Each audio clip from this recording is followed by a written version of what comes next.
Anduin Wilson, founder of Tactical Training, International Auror Tactical Training Instructor and Equipment Supplier, Hogwarts Tactical Training Professor, recipient of the Merlin Knight First Class Medal, champion of the International Wizarding Dueling Competition, authorized Black Wizard Bounty Hunter by Wizarding International, honorary chairman of the International Alchemy Research Center. His students always refer to him as the person who carried out the big run at Hogwarts, the terror instructor who conducts military exercises in school every year, and his legendary story will start from the summer of 1980 when Voldemort has not yet disappeared. My name is Anduin, and I live in the villa area of Godric Valley. I don't smoke, and I also have a taste of alcohol. I don't insist on winning over others, nor do I create enemies that make me headache or make me unable to sleep at night. However, if I really want to take action, I won't lose to anyone either. Keywords of the novel. Starting from Hogwarts to control lightning without pop-ups, starting from Hogwarts to control lightning. Download the complete text of the book. Starting from Hogwarts to control lightning. Latest chapter reading. Chapter 1. Anduin and Superabilities. You are listening at novelfull.audio. Chapter 1 Anduin and Superabilities. In early July 1980, London, UK. It was already 8 p.m., and a room in the Ellen's Church Welfare Home was still flickering with lights. Ah, I can't bear it anymore. The boy in the room looked at the mirror reflecting his figure on the wardrobe, constantly stroking his chin, and then occasionally extending his hand. A pair of slender but clearly defined hands opened and closed, as if grabbing something in the void. 11 years. It has been 11 years since he came to this broken world, and he is still in an orphanage in the 1980s. Without a computer or a phone, it is hard to imagine how he came here. Anduin, boss, what you want? Before the young man could sigh for a while, he was awakened by a loud knock on the door. What are you shouting and screaming about? Aren't you afraid of being discovered so late? Anduin frowned as he opened the door. I'm sorry, it's mainly because holding this big box of things has exhausted me, said a teenager who looked 16 or 17 years old. He was wearing a wrinkled shirt that wasn't too old, and a pair of trousers with straps that fit perfectly. His hair was messy without much care. The young man who brought things to Anduin is called William, a few years older than Anduin, and also one of the orphans in the orphanage. Alright, why did you come back so late? It's not those guys from the North District who are causing trouble for you again, is it? Anduin frowned slightly and asked in confusion. How could it be? Since you scolded those thugs in the North District last time, no one has come to trouble us anymore. Today, it was the brothers who poured out a lot of good things, which delayed the time. William finished speaking and took out his pocket, handing over a few banknotes. Coincidentally, this is our share for this week. Anduin didn't say anything and calmly took the money. Okay, you worked hard today. After finishing speaking, I was about to open the box when I found William standing beside me, laughing and rubbing his hands without moving. What's wrong? I still need to practice martial arts. It's like this. Anyway, it's still early, and we all really want to relax. Alright, you want to play mahjong, right? Anduin interrupted William's words and didn't say much. He silently walked to the bedside and pulled out a wooden box from under the bed. Play with it, don't gamble, otherwise Mammy will be angry and confiscate it for you. Okay, don't worry, I'll bring it back to you in a few days. William said and quickly picked up the box, disappearing into the room. That's it, another crazy one. Hey, I don't know if teaching them mahjong was wrong. Anduin closed the door with a hint of helplessness. Immediately after, Anduin happily rubbed his hands and opened the large cardboard box sent by William.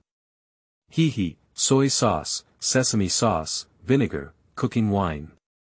It's been a long time since I saw my friends. I don't have a phone or computer, so I have to look elsewhere to make up for it. Every day when I eat British food, I almost vomit.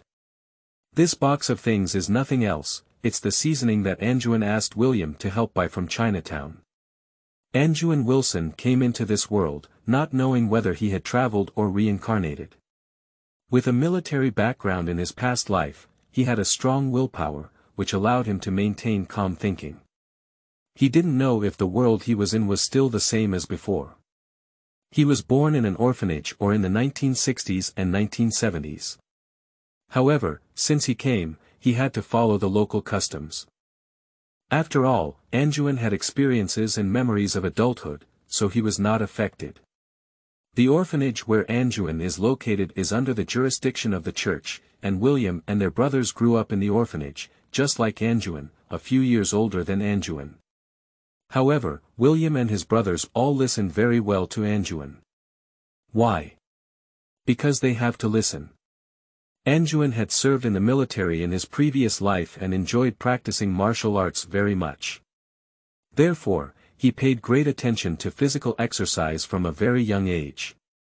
These memories, which have already formed an instinct, can be quickly retrieved. In a situation where there was a huge difference in fighting willpower, 9-year-old Anduin had already used force to integrate the entire orphanage.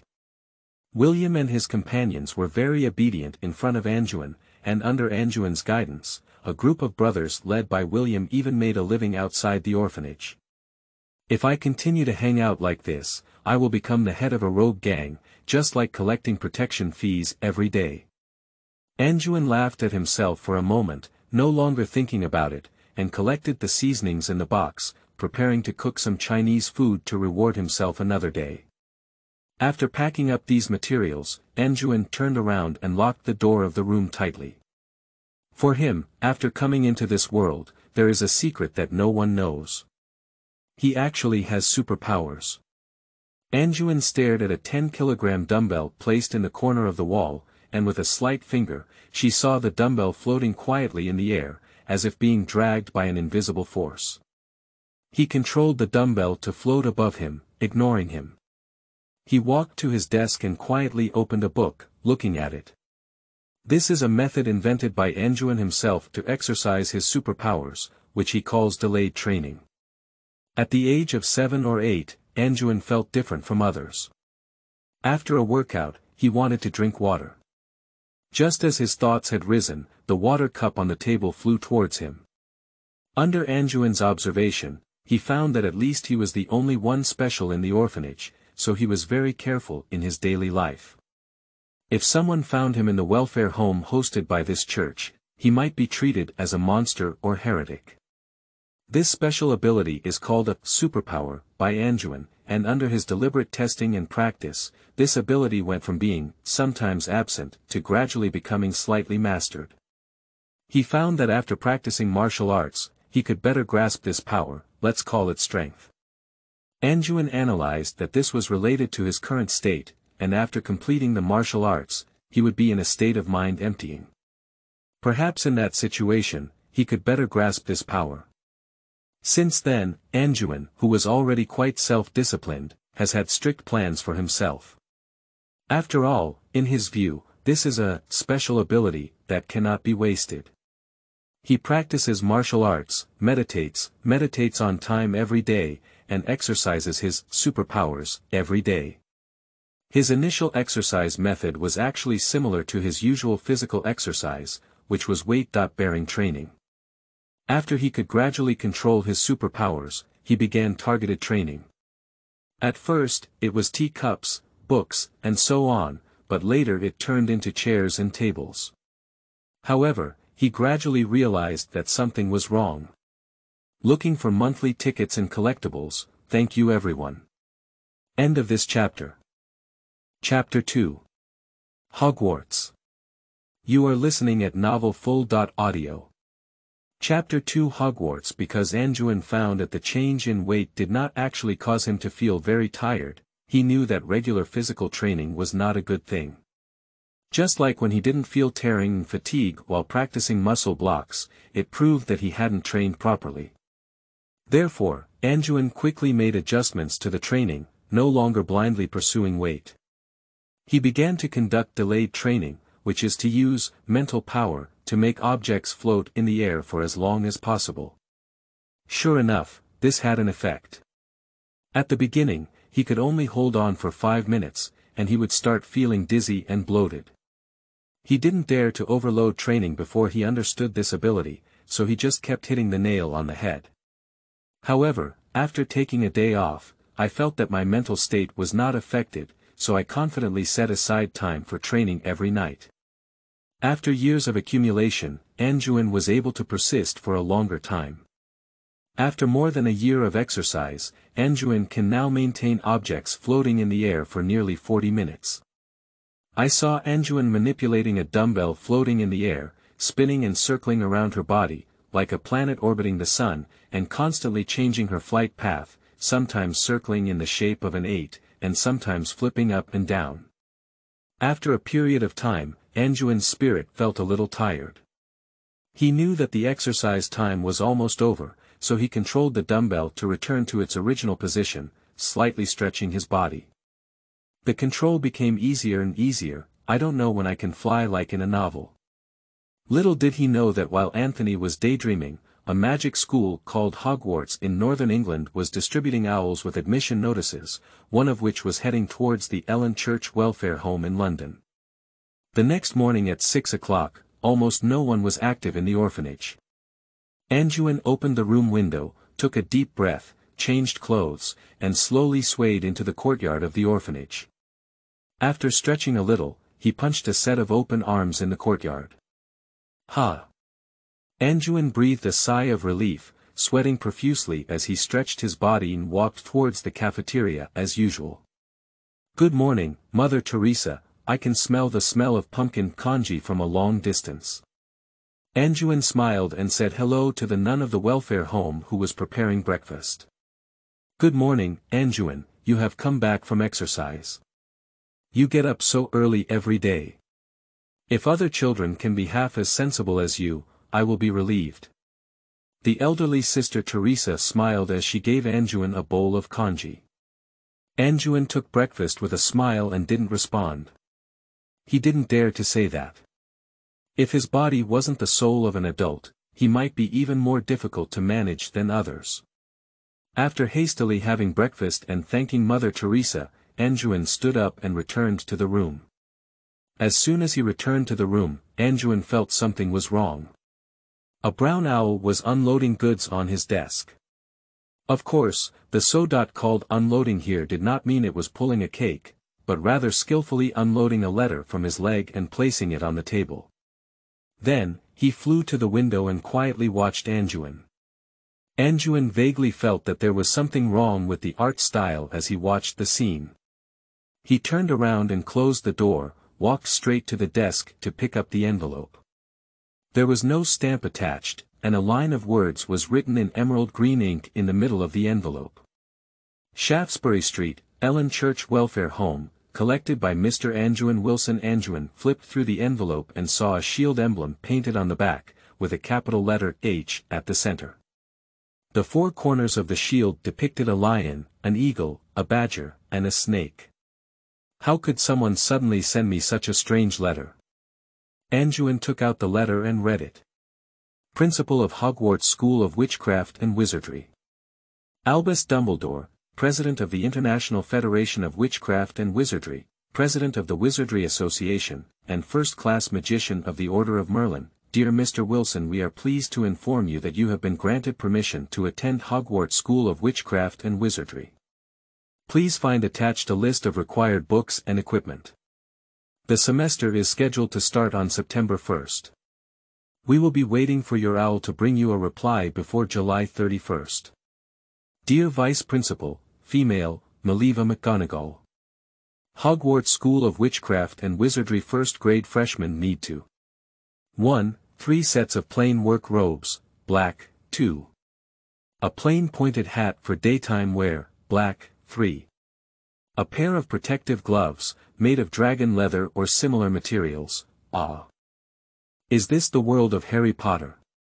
Anduin looked at the letter incredulously, knowing that she had never thought she would come to a magical world. Even if she awakened her magic, she felt that it was just a special ability. After discovering this amazing fact, Anduin couldn't help but worry because he had never watched Harry Potter in his past life. And it's not right, said Anduin.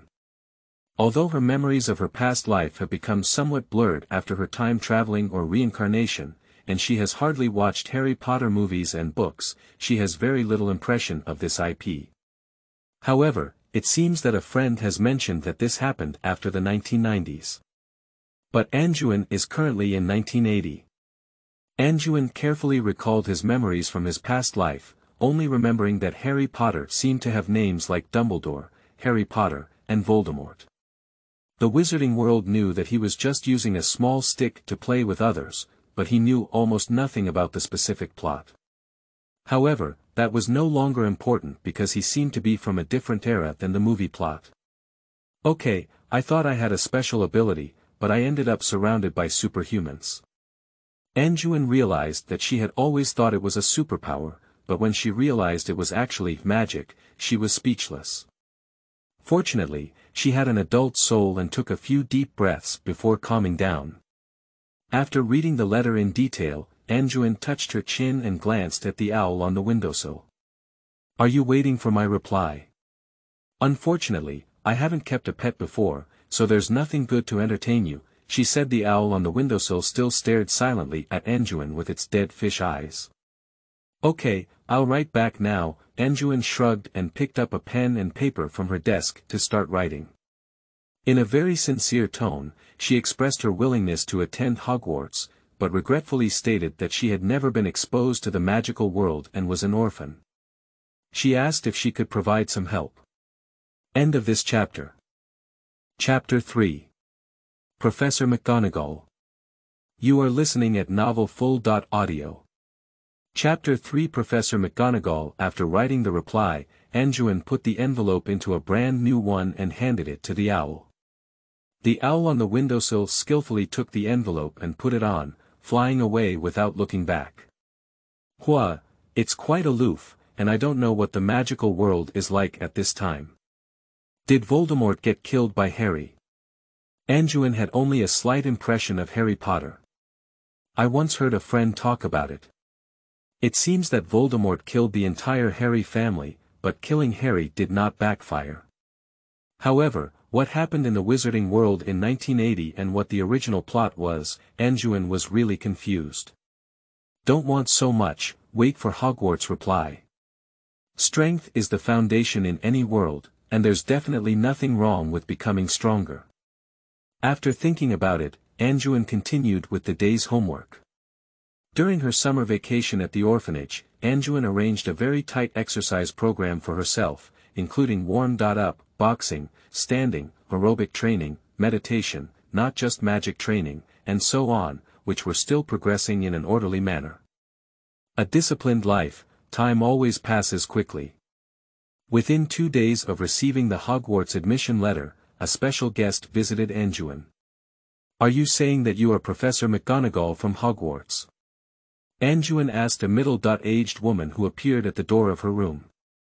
This woman, known as Professor McGonagall, was wearing square glasses, black hair curled into a high bun, and a dark green robe. That's right, I'm Maliva McGonagall, the Vice President of Hogwarts. I saw your reply to Mr. Wilson, and we will visit Muggle families who have not been exposed to the magical world. Professor McGonagall may suddenly think of Anduin's background and then add, there should be young gentlemen who live independently like you as well. Don't you ask me to come in and sit down, Mr. Wilson. Oh, no, I'm sorry Professor McGonagall, please come in. I just haven't fully digested the matter of the magic school yet. Anduin apologized and moved away, inviting Professor McGonagall in. As soon as he entered the room, Professor McGonagall began to observe. The whole room was not big, with a bed, a set of tables and chairs, a table connected to a bookshelf, a cabinet, a hanger, and several dumbbells neatly placed in the corners. The bed was neatly spread, and a pot of onions was planted on the windowsill. If she hadn't misread, it was a pot of onions. The tidy room and clean and refreshing atmosphere made Professor McGonagall have a good impression of Anduin. After all, today was a sudden visit, which proves that this new student is also very disciplined in his daily life. Sorry, Professor McGonagall, the room is quite rudimentary. After apologizing to Professor McGonagall, Anduin went to move the only chair in the room. You don't need to be polite, Anduin. Do you mind if I call you that? I prepared a chair myself. After speaking, Professor McGonagall took out his wand from his pocket and pointed at the dumbbell by the wall. The dumbbell instantly transformed into a wooden chair and gently sat down. Anduin was also intimidated by Professor McGonagall's hand, but he did not lose his composure. He opened his chair and sat down facing Professor McGonagall. I saw the letter requesting a response before July 31st, and I thought there would be no response or visit until August. That is mainly aimed at children from many wizarding families. We will visit children who have not been exposed to the wizarding world in advance, and the wizarding world is more sensitive now. Professor McGonagall hesitated a bit, but did not mention it too much and went straight to the topic. Children with magical talents will be notified to enroll at the corresponding age, and Hogwarts will teach underage wizards how to control and use magic well. I believe you should feel that there have been some special things happening around you in recent years. Underage wizards will gradually awaken their magic, and sometimes even cause magic riots. Anduin nodded after listening, waved his hand, and a cup floated in front of him. Professor McGonagall couldn't help but feel uneasy upon seeing this scene. Is it possible to freely master the floating spell? You should know that this is still a silent spell without a staff. Mr. Anduin, are you sure you haven't learned or been guided by magic before? Yes, Professor McGonagall. When I realized the difference between myself and others, I started practicing slowly. Through meditation, I thought it was a special ability. This is what ordinary people say, but of course, that's it. I can't create a chair like you, said Anduin. At Hogwarts, you will learn. Professor McGonagall became more satisfied with the underage wizard in front of him after listening to Anduin's words. He was disciplined, diligent, and hard-working, what a good wizard seedling. In the blink of an eye, he thought of the chaos and darkness in the wizarding world, and couldn't help but feel a little anxious. Anduin, I'm glad to see you working so hard. Let's hurry up and leave. Our time is tight, and we need to hand over to the welfare home. We also need to prepare the things you need for school in advance with you. Professor McGonagall was swift and efficient, and after communicating with the senior management of the welfare institution alone, he quickly dealt with Anduin's school affairs with the welfare institution. Anduin suspected that Professor McGonagall must have used some magic, but the welfare institution did not have any doubts. Did you also use magic when communicating with Mother Teresa and the others? They agreed so happily, Anduin couldn't help but ask. A little confusion curse, it helps improve efficiency, doesn't it? Professor McGonagall gave a rare slightly mischievous smile. Don't worry, it won't have any adverse effects on them, and they won't forget you. You can still come back here during your vacation. Alright, let me take you to purchase the necessary supplies for school. Considering your situation, I have applied to the school board for a scholarship for impoverished students, which can be supplemented with 12 gold coins per year. Oh, by the way, golden garon is the currency of the wizarding world. 1 golden garon can be exchanged for 17 silver sequos, and 1 silver sequos can be exchanged for 20.9 nats. Should it be said that it truly belongs to the UK? Even currency exchange is so painful, and Anduin's head is a bit sore. End of this chapter. Chapter 4. Diagon Alley. You are listening at novelfull.audio. Chapter 4 Diagon Alley, can't pounds be used in the wizarding world? At Gringotts, Muggle currency can be exchanged for gold coins, and 5 pounds can be exchanged for 1 gold coin, but not more. At most, it can only be exchanged for 100 gold coins. Professor McGonagall is responsible for enrollment work all year round and is very clear about various issues. However, she doesn't think Anduin can have much savings, maybe there is some pocket money that she wants to exchange. Oh, that's it, then I have money. As Professor McGonagall looked at him in surprise, he took out a stack of pounds and deftly licked his saliva with his fingers, nodding. That's enough, those extra pounds happened to buy something else on the way back. Professor McGonagall walked out of the orphanage with Anduin and turned towards a deserted alley next to him. I should have taken Muggle transportation or Knight's bus with you to Diagon Alley, but the wizarding world has been unstable lately, so I can only blame you for following me in the Phantom Shift, he said after speaking. Professor McGonagall pulled out his wand and said, "Come and grab my hand, Anduin. Is the magic world not very stable?" Anduin digested Professor McGonagall's words and handed it over. Immediately after, with a loud bang, Professor McGonagall and Anduin disappeared into place. Ugh! As soon as Anduin and Professor McGonagall emerged from the illusion, she involuntarily began to hold onto the wall and retch. The feeling was so uncomfortable, as if she was thrown into a dark washing machine and turned on the strongest gear, her whole body being inexplicably squeezed.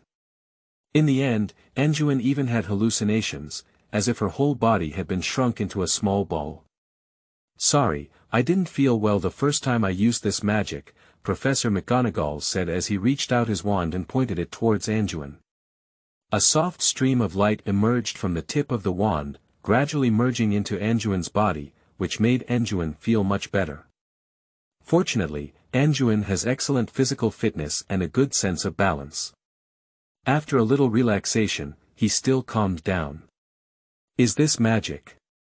How could it feel different from what I imagined? It would be too slow not to open a magic door to transmit." Anduin felt roast, but his expression still showed calm. "Where are we going next? Do we need to teleport again?" "That's not teleportation, it's phantom transformation and phantom manifestation, which are commonly used travel spells by adult wizards. You can learn them when you're in 7th grade. And don't worry, we'll be there soon." Professor McGonagall took Anduin out of the alley where they appeared, walked for a while on the street, and arrived at a record store and a bookstore. Anduin kept observing the surroundings and found a bar with a different style from the shops on both sides, which passers-by ignored. "Can't they see this bar?" "Excellent observation, Anduin. A large number of hidden spells have been applied here, and Muggles cannot see the broken Cauldron bar," Professor McGonagall explained as he led Anduin into the bar. "Professor, what do you often mean by Muggle? Do you mean ordinary people who don't know magic?" Anduin felt absurd and vaguely remembered having seen Harry Potter in his past life, but when he actually got to know it, he still had no common sense. "Yes, Anduin, we generally refer to ordinary people or non-magical humans who do not believe in magic as Muggles. Due to the international confidentiality law, Muggles are not aware of our existence. I don't know if the international confidentiality law will continue to exist in the British wizarding world in the future," so Professor McGonagall couldn't help but frown when he remembered the current form of the British wizarding world. "Really, then my parents are also Muggles." Anduin remembered her parents who passed away shortly after being born. She had checked in a welfare home before and didn't feel anything unusual. It was just an ordinary person, and Anduin attributed all her magical talents to reincarnation. "Perhaps some of your ancestors were wizards, but of course, there are also children in Muggles who have wizarding talents. Hogwarts' responsibility is to teach you how to control your own magic." Anduin walked into the bar while chatting with Professor McGonagall. The bar appeared very dim and rudimentary, with extremely poor lighting. There was a bar counter, and several tables were placed in the shadow in the corner. "And it doesn't seem like there's much business," the bar owner is silently wiping cups at the counter. "Tom, how's your business lately?" Professor McGonagall looks very familiar with the boss. "What else can we do? It's been getting more and more chaotic lately. Last night, I had a firefight with Aulua in the overturned alley, and the explosion almost shattered my cup. Business is also getting worse." Tom felt like he hadn't spoken to anyone for a long time, and he kept complaining. "All right, Tom, there's a young gentleman here. Are you a new student who is about to enroll?" Tom glanced at him, probably not surprised. "Hello, sir." Anduin, who comes from a country of etiquette, appears polite and courteous. "Hurry in, it won't be safe when it gets dark in a while," Tom kindly reminded when he saw the polite Anduin. Professor McGonagall nodded to the bar owner and led Anduin through the bar to the small courtyard behind the broken cauldron. Inside is Diagon Alley, and in the future, the procurement of learning tools will be here. "You have to come by yourself," he said by tapping a specific wall brick next to the trash can with a wand, "count 3 pieces on top of the trash can, and then count 2 pieces horizontally to enter." After speaking, Professor McGonagall pulled out his wand and struck the corresponding position. The once dilapidated brick wall kept flipping and gradually transformed into a tall arch. "Welcome to Diagon Alley, Anduin." Anduin watched the scene with his mouth slightly open, and his longing for the magical world grew stronger. As he crossed the arch, he saw a long street paved with pebbles, with various shops scattered on both sides of the street. However, Anduin noticed that Diagon Alley was not as bustling as he had imagined. There were a few shops on both sides of the street that were not open, and there were also some pedestrians wearing windbreakers on the road. Judging from their appearance, they seemed to be patrolling instead of shopping. "Professor, those passers-by wearing windbreakers don't look like customers, do you think?" Anduin asked her own question, and combined with the conversation between Professor McGonagall and Tom at the beginning, an ominous thought came to her mind. "Those are Aurora, who maintain security here. The wizarding world has not been very peaceful recently, but this is the busiest commercial street in the British wizarding world, and it is still very safe.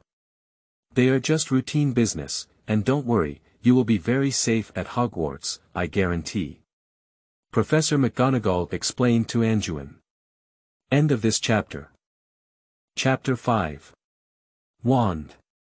You are listening at novelfull.audio. Chapter 5 Wand. Let's go to Gringotts first to exchange some money, I think you can't wait anymore. Professor McGonagall knew that Anduin had a lot of savings. Gringotts is the only wizarding bank in Britain, run by a group of fairies, and is known as the second safest place in the world after Hogwarts. Professor McGonagall introduced Anduin as he walked under the guidance of Professor McGonagall. Anduin arrived at the fork in the street. On one side of the road sign was the overturned alley, while on the other side was the main road of Diagon Alley. At the interface between Diagon Alley and Overturned Alley stood a white building, with fairy guards wearing crimson and gold uniforms standing at the entrance. After entering, they first passed through the first shiny bronze door, and the fairy guards on both sides bowed as they passed.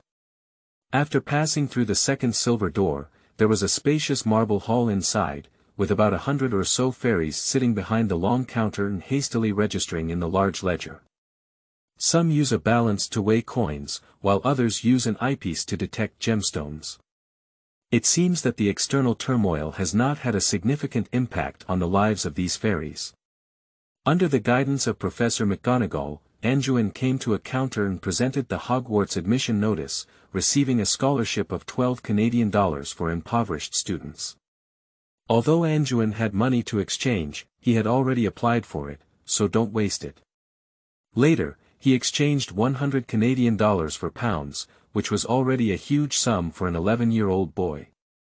Anduin walked out of Gringotts holding a sheepskin bag filled with gold, reached out and took out a coin to carefully examine. "It looks pure gold, but it feels different from ordinary gold," she said. "Those were all forged by fairies with gold, using unique fairy craftsmanship and reportedly applying unique fairy magic to prevent outsiders from directly forging with gold. I think you can't wait to have your own wand." "Without a wand in the wizarding world, it's difficult to move forward," Professor McGonagall said with a smile as he looked at Anduin, who was holding a huge sum of money. As he spoke, Professor McGonagall led Anduin to the Ollivander wand shop, a historic wand shop. Anduin followed Professor McGonagall into the shop. The shop looked like a crowded, narrow, and dilapidated small shop, with a wand displayed on a faded purple mat in front of the window. The cabinets that reached the ceiling were filled with thousands of long and narrow boxes. Behind the counter, a thin old man was silently wiping a wand. Good afternoon, Mr. Ollivander, let's buy a wand. Ah, it's Maliva, 9.5 inches, cold wood. I haven't seen you for some days, time is really fast, it's time for new students to start again. Ollivander looked down at Professor McGonagall and then turned his eyes to look at Anduin beside him. These days have been tough lately, have you heard that yesterday? Yesterday's riots won't continue, you need to have confidence in the Ministry of Magic and Dumbledore. Professor McGonagall glanced at Anduin and interrupted Ollivander, afraid that these negative messages would spread and undermine the little wizard's confidence in the wizarding world. Yeah, Dumbledore, if it weren't for him presiding over the big picture, I probably would have closed the door and left long ago. Let me see what kind of wand this young gentleman is suitable for. Ollivander didn't continue the previous topic and turned to look at Anduin. Hello, sir, I am Anduin Wilson. Hello Mr. Wilson, polite young people like you are rare now. Mr. Ollivander smiled and took out a long measuring tape with silver markings from his shirt pocket. Which hand do you prefer? I'm used to using my right hand. Ollivander began measuring Anduin's size, starting from the shoulders to fingertips, and then from the wrists to the elbows. At a young age, my body is so strong, it's not easy. Ollivander touched Anduin's hard arm muscles and couldn't help but express admiration. Anduin couldn't help but have goosebumps all over his body. Is there something wrong with this old man? Just measure it with a ruler, and touch it around on a person. Buying a wand requires someone to wipe it off. Ollivander moved quickly and, while Anduin was still daydreaming, he had already pulled out a wand from the shelf and handed it over. Let's try this one, white wax wood, phoenix feather, 11.5 inches, tenacious and brave. Anduin took the hand and gently waved it, causing a sudden burst of flames from the tip of the wand. Alright, it doesn't seem suitable for you. Ollivander quickly withdrew his wand and took out a new one. Take a look at this one, made of elm wood and dragon heartstrings, 9 3/4 inches, symbolizing wisdom and elegance. Anduin had just taken it and was pulled away by Ollivander. It doesn't seem like this one either. Try this one again, red oak, male unicorn fur, 10.5 inches, incredibly agile. Anduin took it and with a gentle wave, the vase on the counter burst open. Okay, it seems you're already sharp enough, it's a bit too sensitive, Ollivander said as he withdrew his wand. Don't worry, you will definitely find the wand that suits you here. Anduin then tried several more, but Ollivander all expressed that they were not suitable. Let's try this, thunderbolt wood, made from a sturdy ebony tree with thunderbird feathers, 12.25 inches. It has a firm and unwavering determination, and is very resilient. It was made from the material that Newt once gave me, and has extraordinary value. It took a lot of effort to process this wand back then, but occasionally it would generate an arc. It's not easy to get its recognition, so picky customers should try Picky Wands. Ollivander handed over a magic wand as black as jade. As soon as Anduin saw this jade-like wand, he was attracted by its depth. As soon as he took it, he felt that the wand in his hand was connected to his own blood, becoming an extension of his body. Anduin waved his wand lightly, and the tip of the wand shimmered with a slight electric light, flickering slightly. This is it. I am sincerely happy that every wand can find a suitable owner, and I can tell that it likes you very much. Ollivander smiled happily. He is a pure craftsman, and finding a home for his work also brings him great joy. Thank you, Mr. Ollivander. I also love it very much. Anduin joyfully played with the wand he had just received. Ebony, also known as ebony, is a perfect match for battle magic and shape-shifting. I believe it will shine brightly in your hands. In addition, the wizard's first wand is priced at 7 gold crowns, and the excess will be subsidized by Hogwarts. Don't lose or damage it. Ollivander reminded, don't worry, Mr. Ollivander. Anduin happily paid and thanked Mr. Ollivander again, walking out of the Ollivander wand store with Professor McGonagall. End of this chapter. Chapter 6. Porters. You are listening at novelfull.audio. The source has no content or has errors. Chapter 7. Amulets. You are listening at novelfull.audio. Chapter 7 Amulets. Anduin has no impression of the childhood plot of Harry Potter. He only remembers someone introducing that it was Voldemort who stormed into the Potter family, killed Harry's parents, and was then killed by Harry. He has no idea about the rest of the plot, and he doesn't even know how Harry killed Voldemort. Do you want to tell them or warn them? Looking at their happy appearance, Anduin was very conflicted. Lily looked at Anduin with a furrowed brow, unsure of what was on her mind, and said, "What's wrong? Are you nervous about going to school? I'm also a Muggle-born wizard. When I learned that I was going to Hogwarts to study, I couldn't sleep all night. But after you enter Hogwarts, you won't regret it. I don't know which college you will be assigned to, preferably Gryffindor. Of course, other colleges are not bad, except for Slytherin." James also intervened and began to crazily give Anduin Gryffindor. Although he only mentioned it, it was clear that James didn't like Slytherin very much. Don't listen to him, believe in yourself. Every college has its own characteristics.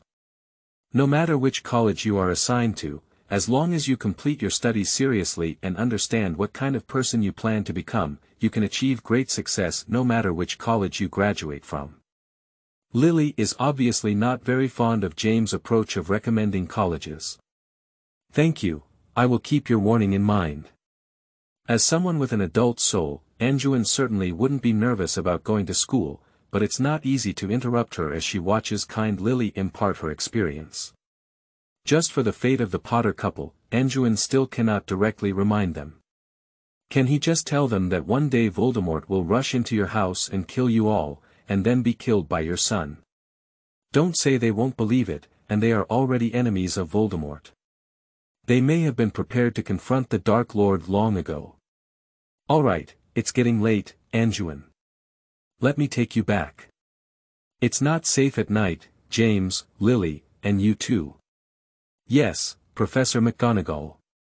Anduin and Professor McGonagall got up to pack their things. Before parting ways, Anduin turned to Lily and said, "Mrs. Potter, please be careful and bless you and your child. Your child will definitely become your pride in the future. After all, your child will be the protagonist in the future." Anduin didn't know what to say, but when faced with this kind lady, he couldn't help but remind her that their future was beyond his control. "Thank you for your blessings, Anduin." Lily couldn't help but feel very friendly as she looked at this young student, which may have reminded her of her former self or the person she had childhood friends with. "This is a little gadget I made casually. It can be considered a talisman, just as a gift to celebrate your enrollment, and you can also write letters to me on a regular basis." Lily looked at Anduin, took out something from her handbag, and handed it over. Anduin took it and saw that it was a coin-sized copper plate with a female deer engraved on it, which looked lifelike. "Thank you for the gift, I will keep it well." Anduin solemnly collected the small gift Lily gave and bid farewell to the porters again, then left with Professor McGonagall. It was another phantom shift, and after experiencing this uncomfortable journey again, Anduin no longer had the same reaction as before. He shook his head, rubbed his slightly pale face, bid farewell to Professor McGonagall, and returned to the welfare home alone. Anduin returned to the orphanage room and sat down on the bed, recalling everything that had happened today. Everything in the magical world had a strong attraction to Anduin.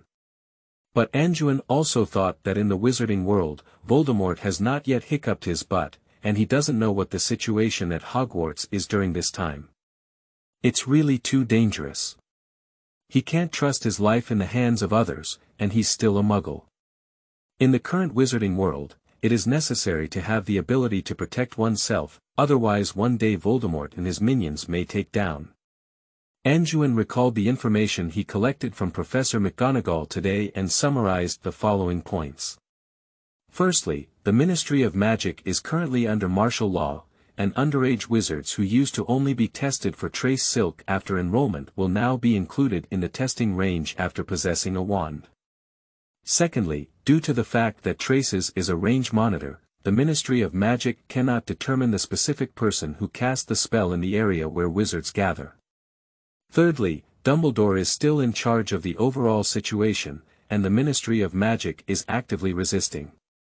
Diagon Alley is still relatively safe. Having made up her mind, Anduin decided to leave the orphanage as soon as possible and settle down in Diagon Alley. She had to possess a certain level of self-protection ability before entering school. However, Anduin pulled out her wand. Looking at the jade-like material, with an overall matte texture and a dark and profound wand, he gently sighed, "From now on, we will rely on each other. Let me give you a name, let's call it Dark Painting. Are you ready to show this magical world our strength?" As if responding to Anduin felt a slight tremble in his hand, triggering several arcs, but did not cause any harm to him. It only made him feel that his connection with this wand seemed deeper. Having strengthened her thoughts, Anduin rested early and prepared to take action tomorrow. On the other hand, Hogwarts at night is like a sleeping dragon, silent yet full of power and beauty. Professor McGonagall advanced step by step to Dumbledore's office. "Albus, how was the interview tonight? I don't have any hope for the divination course report. You know, in the wizarding world, most fortune tellers are scammers," Professor McGonagall said as he looked at Dumbledore teasing Phoenix Fox. "I can only regret to inform you that we will soon be welcoming Hogwarts' first divination teacher, Maliva." Dumbledore recalled the shocking prophecy he heard at Hogwarts today, calmed down, raised his eyebrows, and turned to Professor McGonagall to answer. At the same time, he changed the topic again. "How did it feel to see that Muggle freshman today? You look in a good mood. He seems to be named Anduin Wilson, is a very disciplined and polite child, both from my own observation and from the information he received from his welfare home. And we happened to meet the porters today. Lily's child is expected to be born by the end of the month, and their impression of Anduin is also good." Professor McGonagall saw Dumbledore talking about the new student today and generously praised her. "Anduin left a good impression on her. Thank you for your recommended votes. Your support has been my driving force for continuous updates. Now that this book has hundreds of thousands of submissions, there is no need to worry about the issue of missing updates." End of this chapter. Chapter 8. Broken Cauldron Bar. You are listening at novelfull.audio. Chapter 8 Broken Cauldron Bar, are you saying, Lily Potter? Dumbledore seemed more interested in the Potter couple's child. Their child will be born at the end of the month. Has the delivery time been confirmed yet? According to what they said, they also gave Anduin a gift, and I could feel the strong magic waves on that gift. Previously, she had been saying that she was planning to make a few alchemy items to practice her skills and improve her rune level, and it seemed that the results were good. And that child is much more independent than I imagined, with more savings than I imagined. It's hard to imagine how an 11-year-old child would do it in an orphanage, but asking about others' privacy is not a good behavior. Professor McGonagall and Principal Dumbledore are clearly not on the same channel, still chatting about Anduin on their own. Is that so? I heard that the Longbottom couple's child is also about to be born. Could it be one of them? Dumbledore muttered to himself in a low voice, clearly showing a greater interest in Lily's child than the new student who is about to start school this year. What's one of them? Professor McGonagall was puzzled by Dumbledore's self-talk. Oh, it's not much, Maliva. You're also tired today, go rest early. The Phoenix Society meeting tomorrow is still in its old place, and we still have many problems to solve together. The Death Eaters have become more active lately. Dumbledore still couldn't confirm his thoughts. Understood, Albus. Professor McGonagall frowned as he remembered the lingering shadow and turned to leave. But Dumbledore still sat at his desk pondering. No one knew what he was calculating. The next day, after bidding farewell to Mother Teresa and William, Anduin packed up and went alone to the Broken Cauldron Bar. What are you saying, you're staying here alone until Hogwarts starts school? Tom, the owner of the Broken Cauldron Bar, looked at Anduin in front of him incredulously. "Yes, Mr. Tom, don't worry about my money," Anduin said to Tom, taking out a few gold coins from his pocket. "This is not a matter of money, Mr. Wilson. You may not be aware of the problem, but it's not safe here right now. Please forgive me for not agreeing, it's for your sake." Tom looked at Anduin seriously and said to him, "I understand, Mr. Tom. Professor McGonagall had already explained the seriousness of the problem to me yesterday, but I still persisted, and I believe that as an underage Muggle wizard, living in the Muggle world is the most dangerous. I am willing to trust you, and I can still help you with work and talk to you when I have nothing to do, right?" Anduin looked up at Tom with his dark eyes firmly, clearly not intending to leave. Tom frowned as he looked at the young man in front of him. After much consideration, he agreed. After all, there were still many Aurora patrolling here, and he was left to wander like a Muggle wizard outside, indicating that there might be any further problems. "Okay, since I haven't had much business lately, I'll charge you 5 gold coins for a 1.5-month discount on your room rate. But you have to promise me not to run around randomly, preferably staying in the store. After 8 p.m., it's a curfew and I have to go back to your room." "No problem, Mr. Tom. I will follow the rules, you can rest assured." After seeing Tom's agreement, Anduin readily paid and took the room key, moving his luggage one by one into the room. Anduin placed his own green onions in front of the windowsill, and this time he brought a lot of things. In addition to school supplies and some luggage, he even brought the seasoning William had bought before, and a pair of mahjong. In his past life, Anduin had no hobbies due to his military background, so he had a strong desire for food. He has been eating British food in this world for over a decade, but it has made him extremely worried, which he has long detested. After settling down, Anduin surveyed the room and found that the space was not small. There were basic exercise areas available, but there wasn't much space for practicing boxing. Previously, he mainly practiced techniques such as Tongdan Quan, Cheheng Quan, Chong Quan, Hong Quan, etc. Now he can't fully unleash them. Now, besides standing on stakes in the room, he can only practice Tai Chi. Anduin took out a piece of paper to plan his daily learning and training content. He is a person with an extremely regular life and is very disciplined. Now, apart from the fact that his blanket may not be folded into tofu blocks, he basically lives according to the habits of being in the military. He arranged it for himself as follows. Wake up at 6 o'clock to wash up and do morning exercises. The training includes stretching, standing, aerobic training, and practicing boxing for 30 minutes, breakfast at 7:30, then start reading and practicing magic spells, lunch from 12:00 to 13:00, continue learning and practicing magic spells at 13:00, dinner at 18:00, then rest or continue practicing magic spells according to the state, practice boxing at 20 o'clock, stand on stakes, and meditate, wash up and go to bed at 21 o'clock. Help Tom with his work during meals and breaks.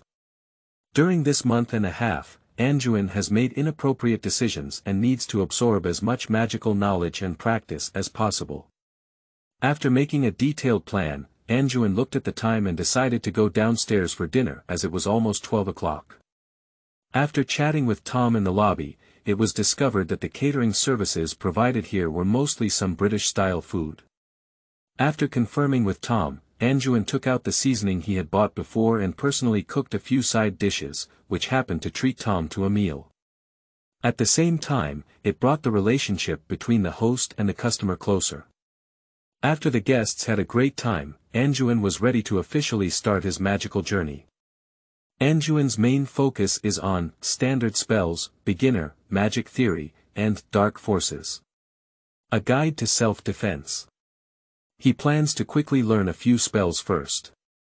Metamorphosis is too difficult without guidance, and herbal and magical medicine require more practical mastery. Without being busy with direct practical exercises, Anduin quickly flipped through the book, marking the key points or unclear parts with a pen, and time quickly passed without realizing it. The next day, after having breakfast, Anduin was about to start practicing his first spell in life, the floating spell. After years of practice, he was able to command objects to float without a wand, so he decided to start with what he was best at. Ugadim Leviosa, Anduin drew his wand and began casting spells on a book on the table, comparing the spells and gestures in the book. Anduin felt an invisible energy linking him, the wand, and the book together, almost effortlessly making the book float. Well, after using the spell, it clearly feels much easier. Did the spell make the magic more stable? Then Anduin put down his wand and tried to make the book fly as it used to, but after trying for a while, it didn't work. End of this chapter. Chapter 9. Obstacle Curse. You are listening at novelfull.audio. Chapter 9 Obstacle Curse. Strange, how come after using a wand, you can't find the feeling you used to have? Anduin couldn't help but ponder. Is it true that a wand is not only a tool for casting spells, but also has other effects on magic? It's a sorting function. Can it be said that magic in the past was active and unstable, making it easier to use without using a wand? And wands make casting spells easier because casting them increases the stability of magic flow. Anduin pondered different possibilities and picked up his wand several times to release the floating spell. He repeated the feeling of using his wand to cast the spell and felt the movement of the power inside his body. After that, he put down his wand. Get up and stand still, with legs slightly bent, gradually relaxing the muscles throughout the body. Instead of thinking about the feeling of not using a wand to activate magic before, start capturing the magical trajectory of using a wand to cast spells in your mind. In no time, Anduin slowly opened his eyes, and the book used to practice the spell had already floated in front of him. Using a wand to cast spells can guide and utilize magic more reasonably, making it more efficient. The previous methods were too crude, so they didn't work even with better solutions. Anduin summarized the current and past ways of mobilizing magic, attempting to come to a conclusion. Unexpectedly, while practicing this simplest floating spell, Anduin unknowingly mastered the secret to casting spells without a staff. Years of practicing his own mental abilities have not only increased Anduin's proficiency in floating spells, but also made him more sensitive to magic. At the same time, his total magical power and intensity are not comparable to those of his peers after years of exercise. After finding the feeling, the more important thing is to consolidate it. Anduin spent almost all of her time casting the floating spell, some using a wand to cast spells, some not using a wand to cast spells, some chanting spells, and some not chanting spells. Soon, Anduin felt that he gradually had a sense of integration with this curse. Anduin, who still wanted to practice for a while, heard her stomach start growling incessantly. It turned out that it was already evening, and she had missed lunch. Anduin knew the importance of balancing work and rest, so she quickly calmed down and prepared to go downstairs for dinner. Young man, don't just sleep in the room and don't even come down to eat lunch. Tom, who was reading a newspaper at the bar, saw Anduin downstairs and said he slept from morning to night. Huh, you're not complaining that I didn't come down to cook for you at noon, are you? Since showing Tom some cooking skills yesterday noon, he personally cooked dinner and breakfast today. Andu couldn't help but joke with the boss because he was in a good mood. I'm just worried about you, afraid you'll starve to death in the room. Tom couldn't help but feel angry as he saw Anduin still in a joking mood. Okay, it's all my fault. I'll show you something tonight, I'll satisfy you. Anduin replied to Tom with a smile and walked into the kitchen. Anduin made a very sumptuous dinner, and Tom also poured Anduin a glass of butterbeer. Anduin found this strange drink in the magical world very novel, with a buttery aroma but no greasy taste. You just read the newspaper. Is there any news? It has been getting more and more chaotic lately. The mysterious man and the Death Eater have once again been at odds with the Ministry of Magic, and one of the Ministry's Aurors has been seriously injured as a result. I don't know when this day will end. Tom was obviously very worried about the current situation. Death Eaters. Is it the person who follows Voldemort? Anduin has learned another new word, and information about this world needs to be collected again from now on. After finishing dinner with Tom, Anduin waved his hand and the empty dishes on the table flew towards the kitchen sink under his command. Tom widened his eyes as he watched this scene. With such skillful wandless casting, even a simple floating spell, not many adult wizards could achieve it. This is. This is the result of not having lunch. Anduin smiled and returned to Tom's room in shock. In the following days, Anduin continuously learned many new spells, such as, Unlock Curse, Fluorescent Flicker, Clean Up New, Waterproof and Moisture-Proof, Clear Water Like a Spring, and other functional spells, as well as, Obstacles Heavy, Soft Leg Curse, Repel Curse and other black magic defense spells. Some spells can be released according to the spells and spell casting techniques in the textbook, while others that cannot be pronounced clearly just by reading a book will go downstairs to seek Tom's advice. With the enthusiastic guidance of Tom, they can basically be mastered. However, the only ones who can proficiently use wandless spells are still floating spells. Anduin believes that his mastery of the corresponding spells is not yet proficient enough, and he has also summarized some rules of magic spells. Firstly, the intensity of the effect of the same spell varies among different people. For example, Tom's release of Fluorescent Flicker is much brighter than Anduin's release, because Tom is more proficient in spells and has a deeper understanding. Secondly, willpower and emotions also have an impact on the intensity of spells, as Anduin learned from Tom. For example, the stronger the willpower and determination of attacking magic, the stronger the effect. Anduin's release of Fluorescent Flashes, after brewing emotions is indeed much better than simply casting spells. Many black wizards are experts in studying dark magic, and spells can also have a negative impact on the wizard's emotions. Therefore, Anduin concluded that willpower, emotion, and proficiency all affect the strength of a spell, and the strength and total amount of magic determine the upper limit of a spell. So Anduin quickly made adjustments to the upcoming learning content. Anduin believes that the most important thing at present is self-protection, and the quickest way to protect oneself is to quickly master a specialized magic spell. Firstly, it needs to be simple and easy to learn, and what cannot be learned now is not enough. Secondly, it needs to have strong versatility, preferably with a high upper limit. He calculated the self-defense spells he was currently learning and decided to choose one from the Obstacle-Ridden, Armor Curse, and Defeat Curse to specialize in. You should know that in his past life when playing games, Anduin liked to play Extreme Flow, which means that when adding points, he would fiercely attack a certain attribute or skill until he couldn't move it. In short, if he couldn't fight, his strength was not enough. After careful consideration, Anduin decided to practice the Obstacle-Ridden spell first, as he first mastered it quickly during his studies, which made Anduin feel that this spell was more compatible with him. Secondly, he believed that the development level of this spell was very high. If it could be achieved as he wished, then the Obstacle-Ridden spell would be both offensive and defensive. End of this chapter. Chapter 10. Magic Spell Test. You are listening at novelfull.audio. Chapter 10 Magic Spell Test. The Obstacle Curse, also known as the Obstacle Curse, is described in textbooks as quickly casting the Obstacle Curse can delay opponents or prevent a magical creature from moving for a while. This spell is a crucial part of the dual wizard's magic.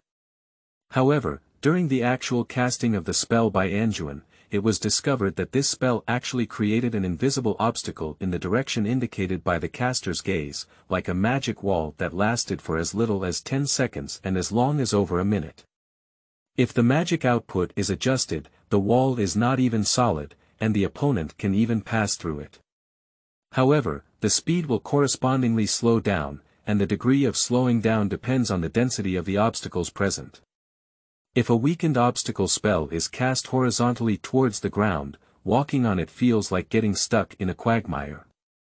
But if the obstacle curse is made into a ready-made entity and can even be used as a defense curse, it can also use magic to push towards the opponent, becoming a means of attack. With numerous obstacles, Anduin immediately released an obstacle curse in the open space of the room. First of all, we need to understand the nature of this curse. Anduin walked towards the obstacle curse he released and touched it with his hand. Anduin revealed a solid invisible wall. It feels very hard to the touch, with a width of about less than an inch, and neither side can pass through. Anduin held her hands together until she touched the wall and roughly measured the width. First, try the physical defense strength.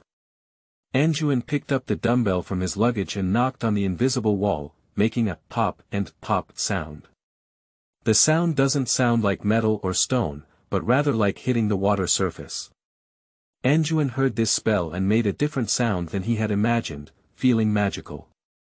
After hitting hard a few times, Anduin put down the dumbbell and engaged in hand-to-hand combat, feeling the invisible wall with his fists. After several consecutive punches, the invisible wall began to change. The hardness is comparable to that of a regular stone wall, and the force reflected on the fist proves it to be so.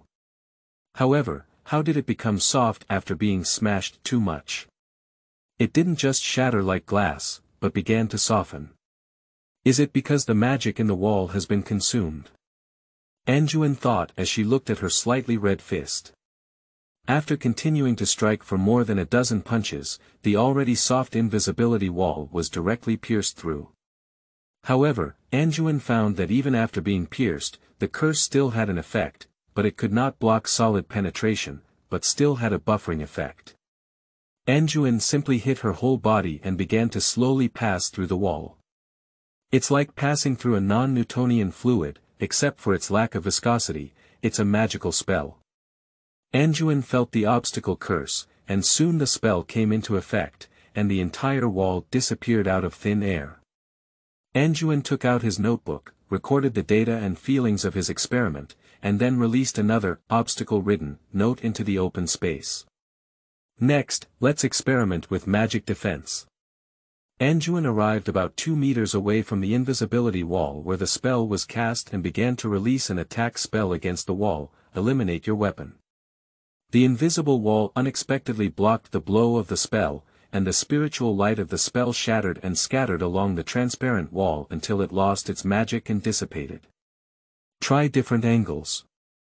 Next, Anduin attempted to cast spells and shoot at the wall in various directions, even running to the other side and trying different angles until the spell failed. Well, the amount of information in the test is quite large. If the strength of the spell hit head-on is not enough, it will directly break and start to rebound after reaching a certain angle. Moreover, the spells on both sides cannot penetrate, which means that you cannot first release a layer of obstacles, and then calmly stand on the other side to counterattack. Anduin repeatedly released the barrier curse several times and tested its effectiveness for attacking. The feeling of obstacles is very similar to the hands of alternative mages in previous games, which can be solidified in place or directly used to shoot people through magic guidance. After being blurred, it can also slow down enemies, and it is called an obstacle, which is somewhat biased. This is more like magic shaping. While summarizing the characteristics of this curse, Anduin began to construct the scope of application of the obstacle curse in his mind. Overall, Anduin is very satisfied with this curse and has great potential. The next training will be divided into several parts, including speed of casting spells, positioning, intensity control, shooting or pushing obstacles at a certain speed, and then trying to shape freely. It seems that we are going to have a period of high-intensity special training next. Anduin began to arrange a new training plan and recorded some of his thoughts on the curse one by one, preparing to conduct tests and targeted exercises one by one. For the next 10 or so days, Anduin spent all her morning reading textbooks and learning new spells. In the afternoon, she spent all her time practicing obstacles, and even took time to go to the Lycan bookstore during the day to buy several books related to spells. I originally wanted to buy a few more books, but the books in the magical world are really too expensive. The cheap ones are a few gold crowns, while the expensive ones are around 10 or 20 gold crowns, which are more expensive than many alchemy items and potions. Therefore, Anduin chose to buy 3 books, namely, Barnabas Finkley's 7 Spelling Techniques, The Origins of Curses, Introduction to Ancient Runic, and Elegant Steps in Dueling Tournaments. This cost Anduin 22 gold crowns, and many books that Anduin saw were not bought because they were too expensive. The current Anduin is like a sponge, rapidly absorbing various magical knowledge. His soul is already stronger than that of normal peers, and coupled with years of targeted exercise, both in terms of magic intensity and total amount, he has made rapid progress. One evening in early August. In the small courtyard behind the broken Cauldron bar, a target made up of several chairs was smashed into pieces by a transparent shell. Anduin slowly approached and raised his wand, reciting, "Restore to its original state," to the fragments. The broken wood on the ground flew into the air and returned to its original appearance before being shattered. It looks like the effect is good. The bullet, shaped by obstacles, can already be reduced to the size of a wash basin, and the ballistic speed is gradually increasing. Before making a move, it can be shaken a bit faster. Next, let's see if we can shape the launched magic bullet a bit smaller. In Anduin's imagination, if we can reduce the bullet with obstacles to the size of a fist, it would be best. In that case, we can also name this move Air Cannon. I will add 3 more chapters over the weekend. I hope everyone will enjoy it. If you have any suggestions or opinions on this book, please leave a message in the book and I will reply to you. End of this chapter.